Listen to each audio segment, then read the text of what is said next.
하나님 말씀 사도행전 16장 25절에서 28절까지입니다. 사도행전 16장 25절에서 28절입니다.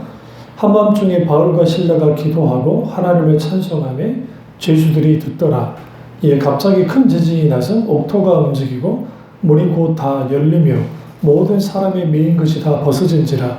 간수가 자다가 깨어 옥문들이 열린 것을 보고 죄수들이 도망한 줄 생각하고 칼을 빼어 자결하려 하거늘 바울이 크게 소리질러 이르되 내 몸을 상하지 말라. 우리가 다 여기 있노라 하니. 아멘.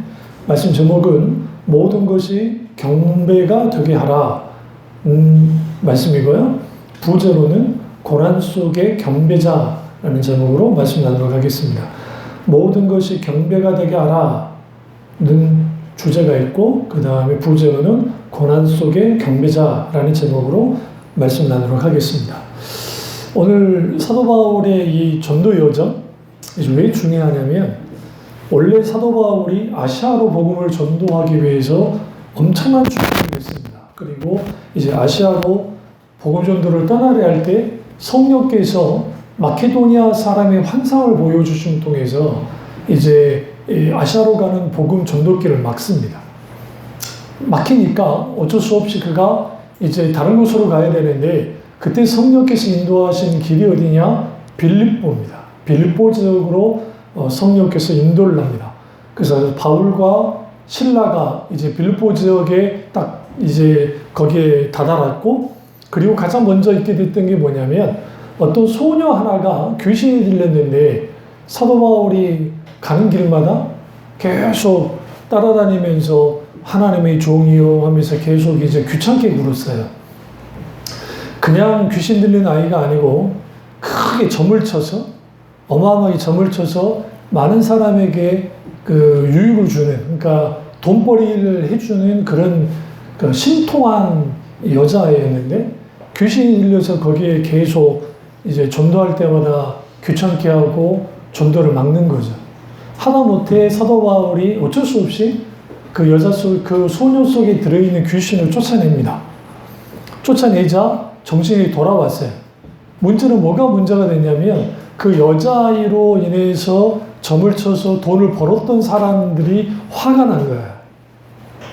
그래서 불같이 화가 나서 사도 바울과 실라를 잡아다가 빌립보 감옥에 던져버린 겁니다. 집어넣은 겁니다. 그러니까 묻지도 않고 따지지도 않고 하도 사람들이 화를 내니까 거기에 간수장을 비롯해서 거기에 관원들이 바울과 실라를 매를 때리는 거죠. 막 때리는 겁니다. 그래서 매를 맞았어요. 여러분 생각해 보세요. 복음 전도 어디로 가려고 했죠? 아시아로 가려고 했는데 아시아로는 못 가고 성령이 인도하는 길로 갔단 말이죠. 빌립보로. 그런데 막상 닥친 게 뭐예요? 핍박이야. 그것도 무슨 그냥 대놓고 귀신을 쫓아낸 것도 아니고 그냥 계속 성경을 귀찮게 하니까 어쩔 수 없이 쫓아냈는데 그게 문제가 돼서 감옥에 갇혔습니다. 이때 갇혔던 감옥이 지하 감옥이에요. 지금도 가보면 그런 게 있습니다. 햇빛 하나도 들어오지 않는 지하 감옥에 갇혀버립니다. 이렇게 됐을 때 우리는 어떤 생각이 들까요? 우리가 하나님의 뜻대로 하나님의 은혜 가운데 살아가면 우리에게 이런 일이 벌어지지 말아야 되는데 갑자기 이런 핍박을 받고 매를 맞고 이런 상황이 벌어진 겁니다. 근데 놀라운 것은 한밤중에 어떻게 되느냐 25절에 바울과 실라가 기도하고 하나님을 찬송했다라고 성경은 말하고 있습니다.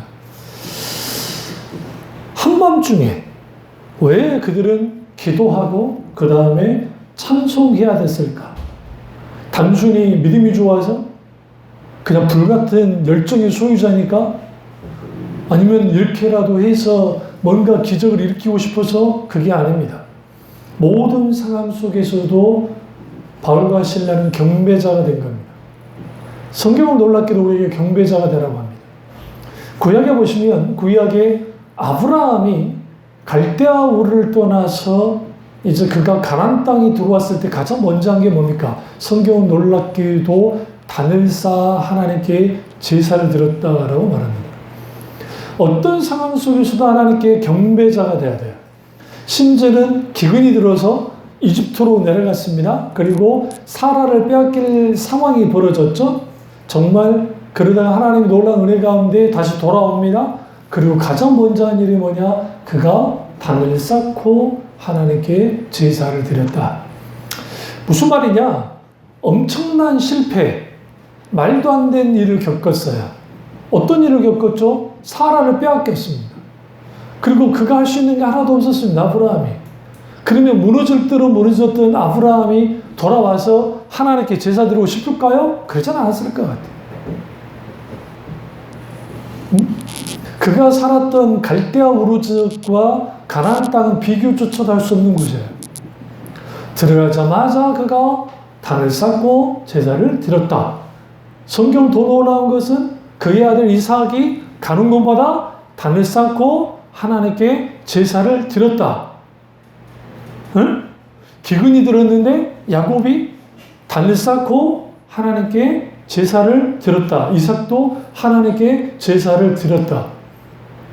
이 말은 무슨 말이냐면 우리의 상황, 우리의 환경, 우리의 문제, 우리의 고통 가운데 있을 때 우리는 뭐 해야 되는가? 하나님께 대하여 뭐 해야 된다? 경배해야 된다. 근데 그 경배해야 한다는 것이 너무 잔인하다는 말이에요.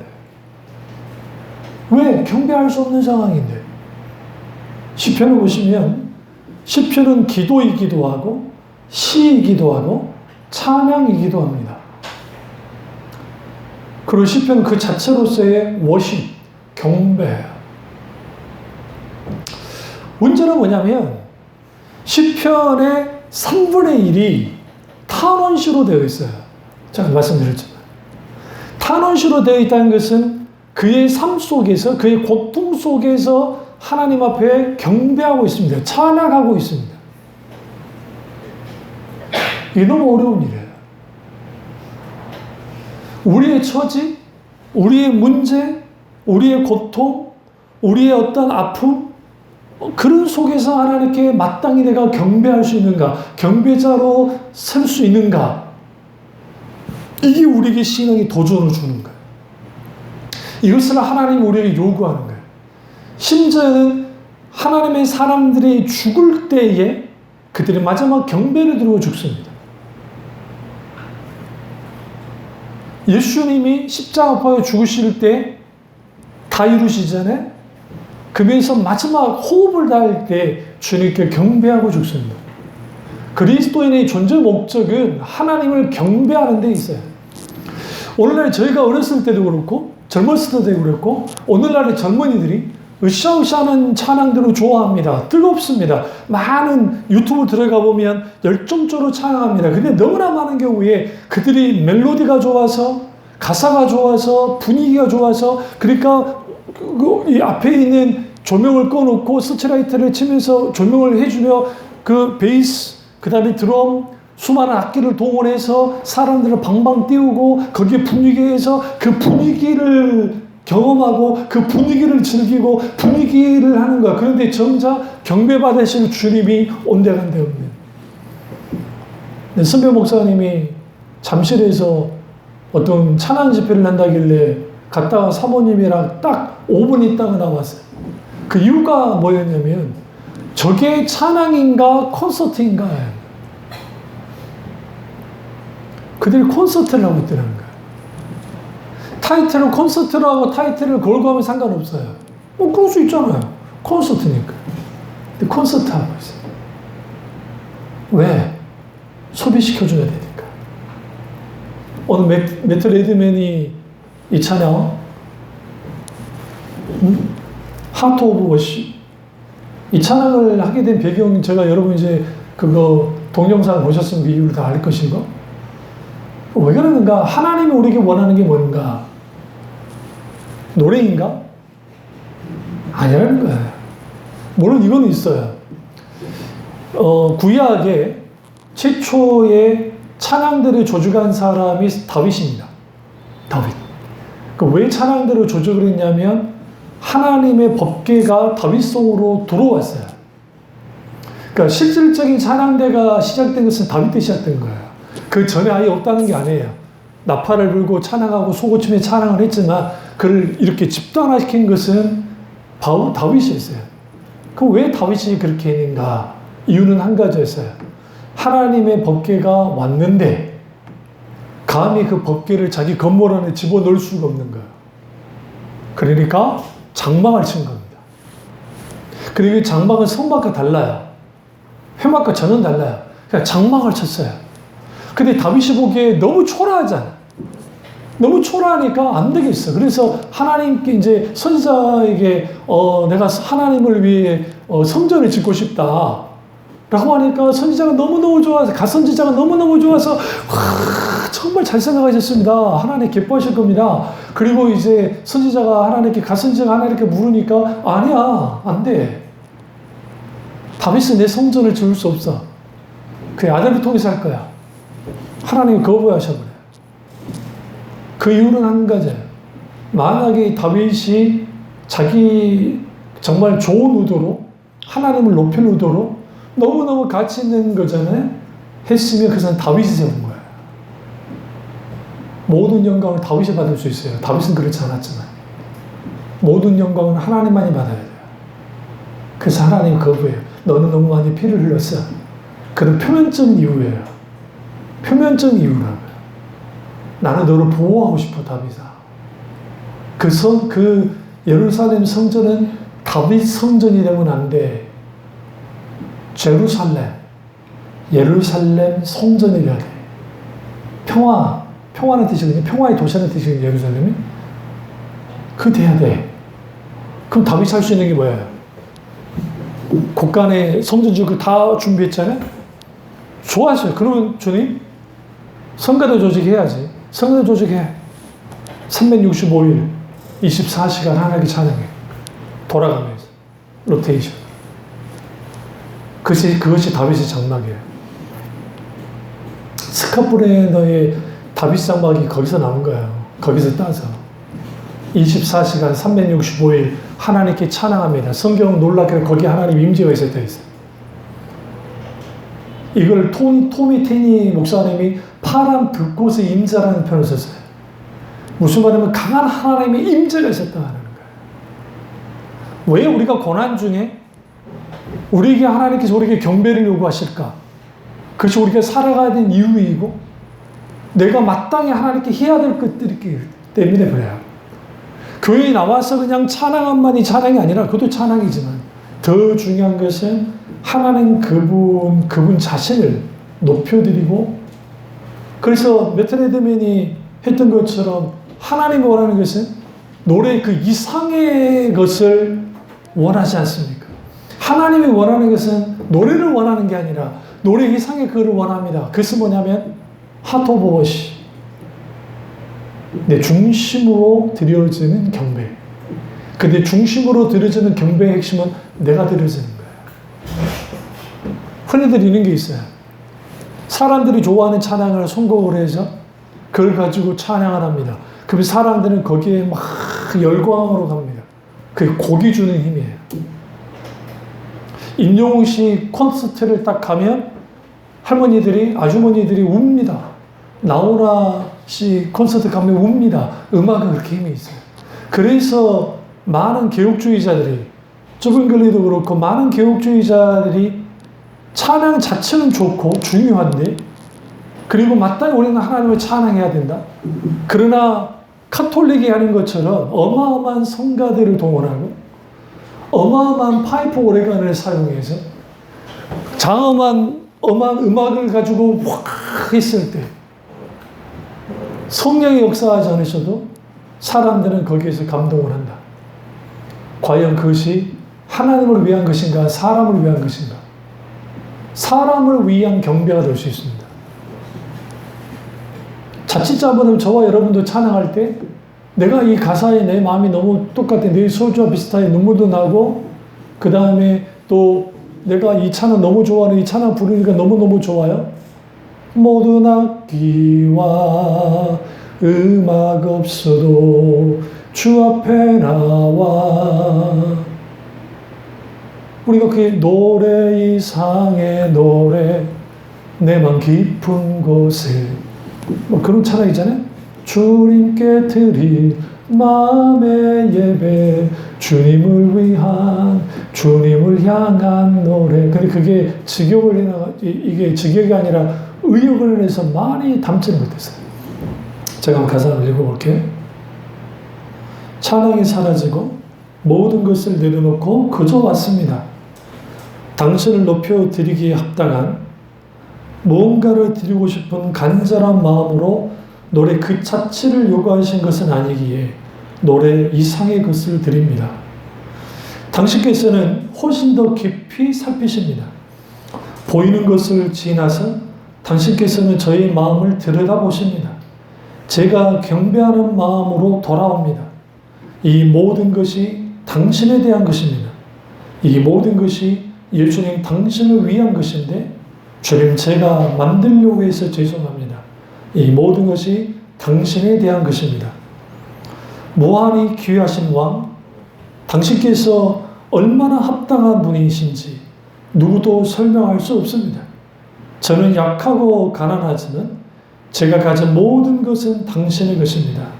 단 하나의 호흡까지도. 이게 찬양이에요.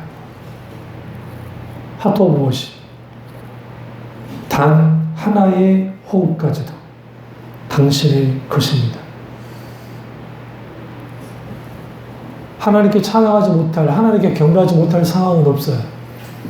저는 이번에 이 기간 동안에 왜 하나님께 사모에게 그걸 원하셨을까? 근데 사모에게만 원하는 것이 아니고 나를 향한 것이기도 했어요. 하루 자주 무너집니다. 이렇게 무너지고 이렇게 무너지고 우리는 한계를 이제 넘었습니다. 솔직히 말씀드립니다.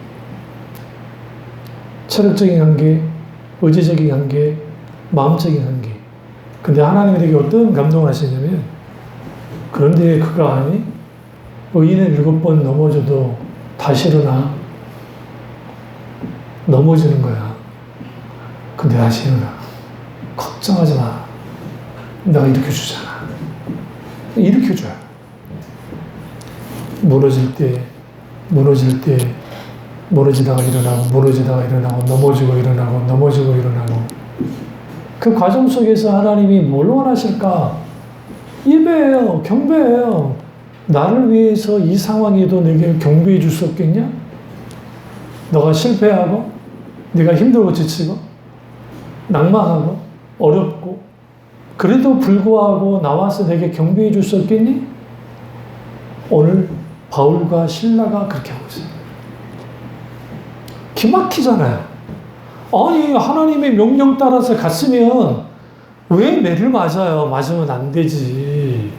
아니 그것도 무슨 적극적으로 귀신을 쫓아내려고 쫓아낸 것도 아니고 그냥 그렇게 쫓아냈는데 그게 문제가 됐단 말이에요. 그때까지 몰랐어요. 근데 그들이 한밤중에 굉장히 중요해요. 찬양 가운데 있는 게 있어요. 한밤중에 문득 일어나 나의 마음을 만지면 주의 음성, 그런 찬양이 있어요. 옛날 찬양 중에. 한밤중은 모든 것이 깜깜한 밤에 여러분 지하 감옥은 그나마 낮에는 자그마한 빛이라도 와요. 아예 지하 감옥이라 해서 빛이 없는 게 아니라 뚫어놨어요. 치고 들어가가지고. 한밤중은 달빛이든 별빛이든 들어오지 않아요. 다시 말하면 우리가 완전히 갇혀버린 거예요. 이걸 성경에서는 암흑 혹은 흑암이라는 표현을 써요. 이것에 대하여 성경은 뭐라고 말하냐면 사막의 그 음침함, 그러니까 사망의 음침한 골짜기 할 때 그 골짜기가 왜 무섭냐면 햇빛, 빛이 한 점도 없는 곳이니까 그래요. 심지어는 대낮임에도 불구하고 굉장히 깜깜해요. 그래서 양들이 못 들어가요. 겁나서. 그 안에를. 너무 무서우니까. 무서운 상황, 두려운 상황, 고통의 상황, 그게 한밤이에요. 성경에는 여러분 성경에 있다가 왜 갑자기 시간을 쓸까? 예수님께서 베드로의 장모 집에 가서 베드로의 장모의 열병을 고쳐주십니다. 그러니까 이제 그 베드로 장모가 이제 나음을 얻었어요. 근데 성경이 저물매, 이게 굉장히 중요해요. 저물매, 예수님의 소모를 들은 수많은 병든 자들이 예수님이 나왔어요. 우리 이걸 성경을 너무 쉽게 읽어버리니까, 그래, 예수님이 가버나움에 있는 베드로 장모 집에 가서 베드로 장모를 고쳤어. 그리고 일어나서 예수님께 수종을 들었어요. 그리고 그 집에 있는데 갑자기 해가 졌어요. 그리고 사람들이 몰려왔어요. 이거는 이스라엘에서는 있을 수 없는 일이에요. 우리는 우리 문화 속에 있으니까 그래요. 고대 이스라엘은 저녁에 안 돌아다녀요. 돌아다닐 수가 없어요. 여러분이 시골에 살아봤으니까 알지만 시골에 딱 어둠이 딱 깔리면 아무리 등을 켜놔서도 엄청 깜깜해요. 하물며 예수님 당시에는 말할 것도 없어요. 그리고 그 밤에 다닌다는 것은 강도라든지 들짐승한테 먹어주십시오 하는 상황이에요. 아무리 동네를 할지라도 그게 오늘날 우리처럼 이렇게 막 번화한 도시가 아니라고요. 근데 그들이 나왔어요. 활동하지 않는 시간에. 왜 그랬을까요?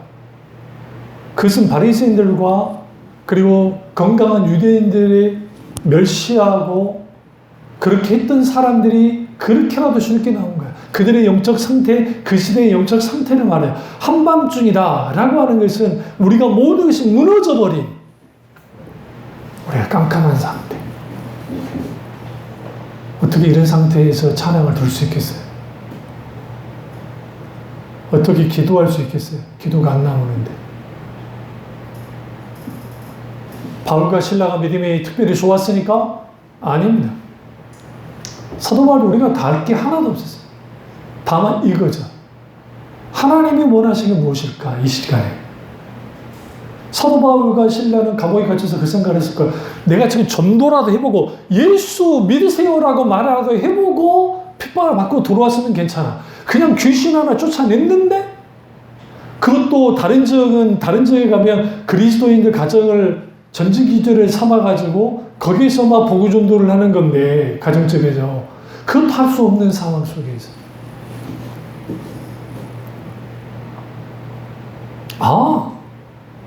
우리가 지금 이곳에 있는 것은 내가 하나님께 존재할 목적, 사역의 목적이 무엇인가? 하나님을 높이는 것이다. 다시 말하면 하나님을 경배하는 것이다. 하나님께 영광을 드리는 것이다. 내가 존재하는 목적, 내 사는 목적이 이것인데 이런 상황이라 해서 내가 찬양하지 못할까? 그래서 둘이 찬양하는 겁니다. 기도를 하는 겁니다. 순복음이나 오순절 교통에서 말하듯이 옥문을 깨 부시기 위해서 한 게 아니에요. 으쌰으쌰 불러 하기 위해서 한 게 아니에요. 적어도 성령께서 그렇게 하기를 원하셨을 것이고 가장 낮은 곳, 가장 고통스러운 곳, 그것이 감옥이잖아요. 그리고 중요한 것은 무덤에 들어갈 것 같은 똑같은 상황이었어요. 거기서 하나님께 기도한 겁니다. 요나가 물고기 배 속에서 3일 동안 기도한 것에 대하여 우리는 너무 쉽게 생각합니다. 요나서 2장에 그의 기도가 나옵니다. 그때 그가 처절하게 하나님께 회개하면서 기도했기 때문에 하나님 그분을 찾았기 때문에 그분에게 경배했기 때문에 그가 다시 선지자로서의 삶을 감당하게 된 것이고 바울과 신라의 이런 찬양과 기도 속에서 옥문이 열린 거예요. 이게 굉장히 중요합니다. 그렇다고 한다면 우리는 찬양 시간에만 예배할 때만 경배를 드리는 것인가? 아니에요. 모든 영역에서 경배를 드리고 경배자가 되어야 됩니다. 그래서 오늘 부제가 고난 속의 경배자예요. 하박국이 고난 속에서 경배자로 섭니다. 도저히 이해할 수 없는 민족의 상황.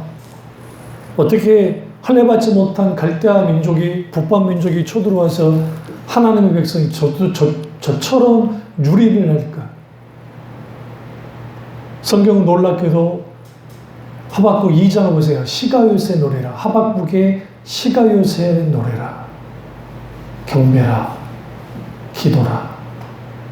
그 노래 중에 주의 소문 듣고 3장이에요. 2장이 아니고 주의 소문 듣고 놀랍고 감격합니다. Remember mercy. 긍휼 잊지 말아주세요. 진노 중에라도 긍휼 잊지 말아주세요. 그게 경배자야. 모든 것이 경배가 되게 하는 것. 하나님이 이해가 되지 않는, 하나님이 왜 이것에 대해서 이렇게 하시 이해가 되지 않는 그가 아직도 이해가 되지 않지만 주인과 대화 속에서 음성을 들었고 그가 경배자로 나아갑니다. 그리고 그 놀라운 찬양, 비록 무화과 나무 잎이 마르고 감람나무 소출이 없고 포도나무가 다 없을지라도 난 여호와로 인하여 기뻐하고 기뻐하리로다. 하박국의 이 위대한 고백이 거기서 나온 거예요. 그냥 나왔다 생각하십니까? 그렇지 않아요. 우리의 상황에서 경배자가 되지 않으면 우리의 환경에서 우리의 여건에서 나의 거기에서 하나님 앞에 경배자가 되지 못하면 우리는 불평불만하고 있거나 하나님을 대적하거나 아니면 우리는 피해자로서만 계속 있어요. 나는 피해받는 사람이야. 나는 고통받는 사람이야. 나는 그러면서 나는 그게 연연하면서 있다고요. 근데 하나님 우리 이렇게 말해요. 너는 경배해 줄 수 없겠냐? 그 천지 속에서 사랑하는 내 아들도 마지막 죽을 때 나를 경배하고 죽었는데 무슨 말이냐고요? 예수님이 언제 경배했습니까? 예수님 자신 죽음 자체가 경배였어요. 아버지의 뜻을 이뤘잖아요. 아버지의 뜻은 아들인 예수가 죽는 건데 마지막 경배는 주님이 호흡이 끊어질 때였어요. 그래서 메틀레드맨이 했을 때 단 하나의 호흡까지도 모든 것은 당신의 것입니다. 오늘 이게 우리에게 무엇을 시사하냐면 우리는 도전을 받아요. 그리고 자주 이렇게 저런 것에 넘어지기도 하고 쓰러져요. 답답해요. 한숨이 절로 나와요. 그러고 싶지 않은데 한숨이 나올 때가 있어요. 후 하면서. 근데 재밌는 것은 뭐냐면 그의 한숨 소리가 찬양으로 바뀔 수 있다. 응? 그 찬양으로 바뀔 때 그리고 가만히 주님을 묵상할 때 그 묵상함 속에서 그렇지. 내가 지금 헛된 시간을 보내고 있는 것이 아니라 단순히 치유의 시간만을 보내고 있는 것이 아니라 단순히 문제 해결의 시간만을 보내고 있는 것이 아니라 그것이 아직 내게 해결이 되지 않았다 할지라도 이 시간에 내가 하나님께 경배하는 자로 경배하며 나아가기 시작할 때 그것이 카이로스의 시간이고 그것이 구속적이고 역사적인 시간이고 의미의 시간이고 가치 있는 시간이고 내게 가장 소중한 시간이 되어져요. 그래서 예수님은 단 6시간 십자가에 못 박히셨습니다. 우리 생각에 기록 같으면 6시간밖에 안 됐어요. 아침 9시에 달리셔서 오후 3시에 십자가에 죽으셨어요. 그래서 사람들이 빌라도도 그렇고 로마 군인들이 이해 안 됐던 거예요. 어떻게 갑자기 이렇게 죽을 수 있냐. 왜? 십자가 처형은 사람을 빨리 죽이는 데 목적이 있는 것이 아니라 길게 죽이는 데 목적이 있습니다. 최대한 고통을 계속 받게 하면서. 근데 왜 하필이면 예수님은 아침 9시에서 오후 3시 딱 6시간만 있다가 죽으셨을까? 짧다면 짧은 시간이지만 그 시간은 잘 들으세요. 영원이라는 시간 외에는 그걸 포용할 수가 없어요. 그러니까 1000년, 2000년, 3000년, 수만 년, 수십만 년, 수백만 년으로도 그걸 채울 수 없는 시간이에요. 그걸 영원으로만 채울 수 있는 시간이고 6시간이. 왜? 영원하신 하나님이 죽으셨기 때문에. 그래서 하나님이 우리에게 예배를 요구하는 거예요. 예수님이 나도 이런 속에서 하나님께 예배 드려서 너도 그렇게 되기 원해. 왜? 그게 하나님 영광 받으시니까. 그게 아니고 그냥 치료하는 것, 해결하는 것, 그것만 되면 그걸로 하나님께 영광 드리는 것보다 나는 여기에서 영광 드리는 걸 내가 원해. 왜? 나 너를 향한 계획이 있고, 너를 위한 목적이 있고, 내가 너를 더 영화롭게 해줄 거니까. 바울과 실라가 그렇게 합니다. 그리고 놀랍게도 간수장이 다 탈출한 타로 간 줄 알았는데 아닌 걸 알았잖아요. 그럼 다른 죄수들이 착고가 다 풀렸는데 왜 도망가지 못했을까요? 겁났거든요. 이거는 그냥 지진이 아니었거든요. 하나님의 강한 임재가 있었거든요. 우리의 고난 가운데 하나님 임재하기 원해요. 임재가 있어야 치유가 일어나요.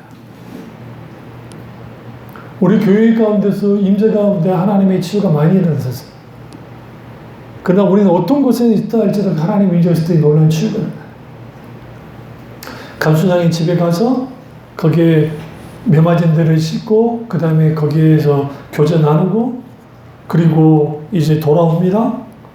그때 바울이 하는 행동이 뭡니까? 나 로마인이야 라고 하는 거예요. 우리 이걸 성경을 좀 잘못 읽으면 안 돼요. 바울이 억울해서 내가 메마른 게 억울해가지고 억울해. 야, 나 로마인이야. 너 왜 나 때렸어? 그것 때문에 한 게 아니었어요. 간수장을 위해서 했어요.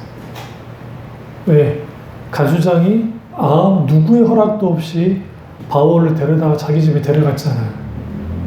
시켰잖아요. 그리고 먹이기가 했잖아요. 그러면 만약에 후에 문제 삼으면 누구 문제 삼겠어요? 간수장 문제 삼 거 아닙니까? 너 그랬냐? 근데 그 간수장과 그들이 다 주님을 영접했단 말이에요. 생각해 보세요. 그들이 절대로 복음을 들을 수도 없는 사람이었을 거예요. 복음이 전해질 수 없는 곳에 전해졌어요. 이게 하나님의 계획이었어요. 그러니까 우리가 이해되지 못하는 고난과 고통 가운데 있게 되어지면 하나님이 우리를 위해서 계획한 게 있어요. 우리는 모르지만. 그러면 그 모름 속에서 내가 하나님께 경배하고 하나님의 임재가 있게 될 때 복음이 들어갈 수 없는 곳에 들어가게 했고 극적인 반전을 이루어 버립니다. 무슨 일이 벌어집니까? 화들짝 놀라. 이 사람들을 바울이 마음만 먹었으면 다 죽일 수 있습니다. 여기서 화들짝 놀랐다니까 우리 생각에 그냥 놀란 게 아니고 이 사람들은 오금을 절었어요. 왜 오금을 절었냐면 어떠한 법적인 절차도 없이 아주 그냥 대충 때렸을 거라 생각하세요. 어마어마하게 때려놓은 거예요. 그러니까 그거면 여기 지금 윗대가리는 무조건 윗대가리고 때리는 애들은 다 당연히 다 목이 날아가는 거예요. 그 일을 누가만 할 수 있냐면 시저 외에는 못해요. 절대로. 시저 로마 황제 외에는 못할 짓을 해버린 거예요. 그게 누구를 친 거예요? 로마 황제를 때린 거예요. 이걸 크게 문제 삼아버리면 더 멋진 게 뭔지 아세요? 사도 바울이? 거기서 나와가지고 형제들을 위로하러 가요. 그 다음에 이 사람들이 그리스도인들이 복음전도 할 거 아니에요. 그럼 시비 걸까요? 절대로 못 걸어요. 이들이 지금 그 관계된 사람들이 있으면 이미 털을 닦아놔요. 놀랍게도 성경에 그 놀란 빌립보 교회가 여기서 세워진 겁니다. 이때. 가난하지만 빌립보 교회는 가난했어요. 다른 지역에 비해서. 근데 신실했어요. 하나님 앞에. 왜? 바울과 신라가 매맞고 고난받고 생긴 교회가 빌립보 교회니까. 근데 첫 교인이 누구예요? 성도가 간수장과 간수장의 가족들. 놀랍지 않습니까? 왜 하나님이 이렇게 하시는가? 그 이유는 하나님은 살아서 역사하신 하나님인데 각 사람을 향한 하나님의 목적과 뜻과 의중을 갖고 있고 그들이 감당을 만하니까 허용하시는 거예요. 문제는 버겁다는 겁니다. 문제는 계속적으로 내가 이렇게 넘어지는 일들이 일어난다는 것. 그냥 하나님은 그걸 통해서 우리를 연단시키시고 환난의 인내는 연단은 소망을 유지함이라 할 때 여기서 소망하는 게 단순히 호프를 말하지 않는다고 말씀드렸어요. 희망을 말하는 게 아니에요. 하나님의 뜻을 이루는 데 나가게 만들어요. 이후에 더 단단해집니다. 그리고 담대함을 갖습니다. 그리고 시야가 더 넓어집니다. 그리고 주님의 시선을 갖게 됩니다. 주님의 마음을 품게 되죠. 그래서 여러분 우리가 하나님께 경배를 드릴 때 조심해야 될 것이 뭐냐면 경배에 드리는 내가 즐겁고 내가 감격하고 감동하는 게 중요한 게 아니라 하나님 그분께만 초점이 맞춰져야 돼요. 그리고 우리가 고난 가운데 문제 가운데 넘어져도 경배해야 돼요. 누구처럼? 시편 기자들처럼. 다윗의 위대함이 거기 있어요. 다윗은 죄 짓고 난 다음에 하나님께 뭐합니까? 경배합니다. 넘어진 다음에 경배합니다. 인구조사 하잖아요. 인구조사를 하고 난 다음에 세 가지 하나님의 진노 가운데 세 가지를 제시를 해요. 이방 민족이 쳐들어와서 뭐 3일 동안 처참한 상황이 벌어질 거냐, 뭐 여러 가지. 다윗이 이렇게 말합니다. 하나님께 맡겠습니다.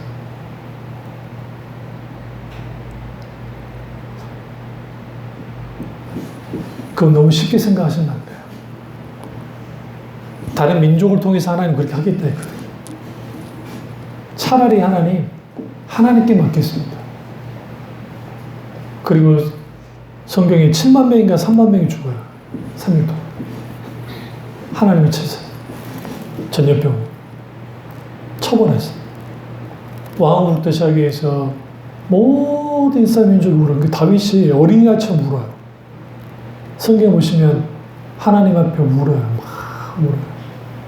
그래서 이렇게 기도합니다. 하나님, 나와 내 자식들과 내 가문을 다 죽이시고 진노 받아달라. 그래서 성경에 하나님이 다윗의 기도를 듣고 다윗의 그 경배를 듣고 마음을 돌리신지라. 첫 번째 명령이 첫 번째 다윗이 한 게 뭘까요? 기도를 들으신다. 제사였어요. 하나님이 뭘 요구했을까요? 너 나한테 제사 드려. 제사 드려. 그래서 그 타작마당에 있는 곳에 가서 내가 하나님께 제사 드릴게요. 그러니까 그 사람 이름이 생각 안 나는데 그 땅 주인이 하는 말이 왕이요. 어떻게 왕이 이걸 하신답니까? 걱정 마십시오. 제가 다 준비해 드릴게요. 그러니까 다윗이 뭐라고 하냐면 아니야. 내가 제 값을 주고 내가 하나님께 할 거야. 제 값을 줍니다. 그리고 하나님께 제사 드립니다. 그래서 성경이 뭐라고 그래요? 거기에 하나님의 진노가 그칩니다. 그 다윗이 그렇게 울어요. 그게 성경에 나온 다윗의 마지막 예배예요. 임종 예배 말고, 임종 직전에 있는 하나님을 향한 그 경배 말고, 공식적인 예배는 마지막. 여러분 같으면 하나님께 뒤지게 맞았단 말이죠. 비록 내가 잘못했긴 했잖아. 너 제사 드리면 제사 드리겠어요? 사울 같은 왕이 드릴까요? 안 드려. 미쳤어? 근데 다윗은 드렸어요. 여기서 우리가 중요한 게 뭐냐면 하나님은 제사를 받고 싶어서가 아니에요. 다윗을 받고 싶어요. 다윗. 순전한 다윗. 하트 오브 월십. 하트 오브 월십. 경배의 마음. 마음의 경배. 그래서 원해. 나를 원해. 나 이 상황 이상한 너 원해. 시선을 자꾸 좀 두지 마. 나도 좀 두는데. 그러니까 하나님께 회개해. 그래서 놔두고 못하고 나도 회개해. 차 안에서. 버스 안에서. 내 시선이 그랬구나. 순간순간 우리가 하나님과의 관계 속에서 내가 정말 우리의 모든 것이 경배가 돼야 되고, 그리고 고난 속에 경배자가 되어질 때 하나님이 그것을 노래, 그 이상의 노래, 그 이상의 것으로 받아들여 주세요. 그럼 하나님이 가만히 계시는가? 그렇지 않습니다. 하나님이 임재하십니다. 많은 사람들이 그 최초의 찬양하면 미리암의 노래예요. 홍해 갈라지고 난 뒤에 최초의 성경에 나오는 찬양이 소고치며 춤추며 물들이 막 우리 그 영광소만 생각하는데, 사실은 우리에게 가장 강하게 다가오는 게 뭐냐면 고난의 찬양입니다. 순환소. 그래서 우리는 거기에서 깊이 볼 게 뭐냐면, 핸델이 이 말씀 드리겠습니다. 메시아라고 하는 그 어마어마한 그를 그 작곡을 할 때 그가 굉장히 몸을 많이 아팠습니다. 그리고 우리를 지금 생각하면 뇌졸중이 왔어요. 근데 하나님 은혜 가운데 어떻게 용케 회복이 됐고, 그리고 그가 하나님께 기도를 하다가 감동이 왔어요. 감동이 와서 그것을 메시아를, 핸델의 메시아, 단순히 메시아만 있는 건 아니잖아요. 근데 그 어마어마한 걸 때 단 3개월 만에 그것을 작곡을 했어요. 그리고 그것을 연주했을 때 우리가 그 핸델의 메시아 보시면 왕이 일어나 버린 거예요. 그래서 지금도 공연할 때 핸델의 메시아 딱 나오면 사람들이 다 일어나서 들어요. 안 가봤으니까 모르지. 그럼 나 어떻게 여기서 걸러 들어서 내가 아는 거예요. 근데 이게 전통이에요. 그러니까 세계 모든 전통이 그거 할 때는 다 앉아서 듣는데, 그거 할 때는 왕이 일어났기 때문에 다 일어나서 들어요. 그 유명한 후에 할렐루야, 할렐루야, 할렐루야, 할렐루야, 할렐루야 할 때 하잖아요. 할렐루, 이거 다 큰 교회마다 다 예배할 때 그거로 하거든요. 근데 실제로 그건 단순히 영감송이 아니에요. 고난을 통과해 나와. 우리는 고난을 통과해 나올 때 이렇게 하나님의 영광을 들을 수 있습니다. 오늘 모든 것이 경배가 되게 하시고 고난 속에 경배자가 되는 우리 교도들 다 되시기를 주님으로 축원합니다. 기도하겠습니다. 기도하실 때 오늘 이 말씀이나 이 말씀이자